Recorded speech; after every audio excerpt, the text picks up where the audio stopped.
Greetings everyone, Warframe update 30.6 is live on all platforms with Nightwave Intermission 4, aka Nora's Choice. Intermission 4 includes 30 tiers of rewards with duplicate items awarding Nora's Choice creds. Of course, this being the new credits for this specific Nightwave series.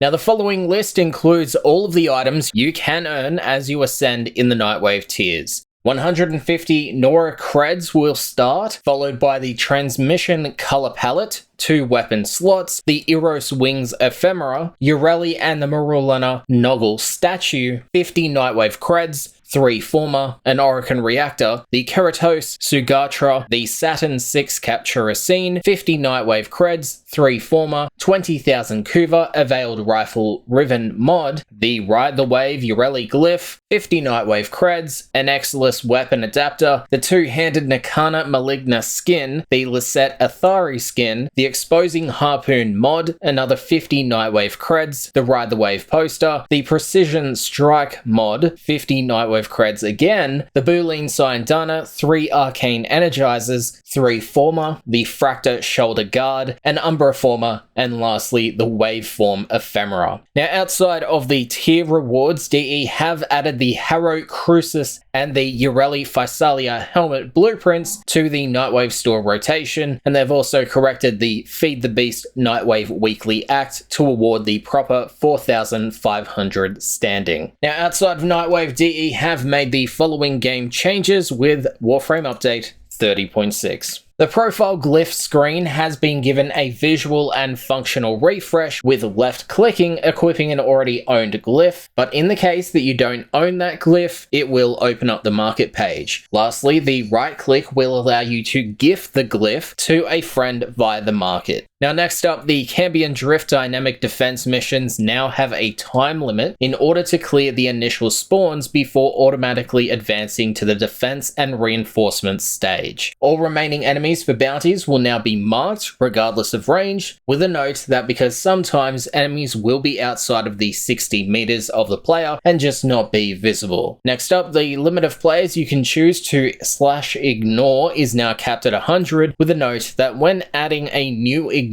user, the older user will be prompted for removal, if already at 100. The count and cap has been added to the Manage Ignore List screen for ease of use. This decision was made after a performance issue was revealed, and a cap must now be added to avoid further issues. Upon login, those with 100 plus ignored players on their list will be culled down to the 100 most recently added entries. Lastly, they updated the rescue NPC behaviors to alleviate awkward standing around during combat and poor cover choices. There was one optimization with update 30.6, that was the DE optimized backend server load slightly. As for the game's overall fixes with update 30.6, DE fixed galvanized mods not properly functioning with the Catch Moon's guaranteed impact proc. They fixed the ability to reach locations where enemies cannot damage you by using Hydroid's Undertow, another case of having a helmet invigoration fail, the inability to equip the secondary Deadhead Arcane on the Athodai. They fixed the Bratton Prime stock having incorrect ducat value for its rarity. It is now at 25 instead of 15. They fixed an invisible volume appearing if you transferred to your operator who had the Zardo Oculus equipped, resulting in movement issues. They fixed an issue where browsing the sun's wares in the Necrolist, where the amount of owned fuss and foam residue was always showing 0 in the ingredients tooltip. Bindings used for K-Drive tricks may be being displayed incorrectly in the Wave Rider quest. They fixed changing the color of the Basher's lab dojo room via the polychrome, resulting in the Vent Kid NPC's skin color also changing. They fixed the Tenant Agendus projectile only having correct visual and audio up until you let one expire from range. The shield energy effect of the Tenant Agendus isn't affected by the custom color and lingers when shield skin is equipped. That's the way they wrote it. They fixed the Steel Meridian armor energy visual effects not properly accepting color changes, the Prisma dual Decorion not appearing in the codec and not being able to be chat linked,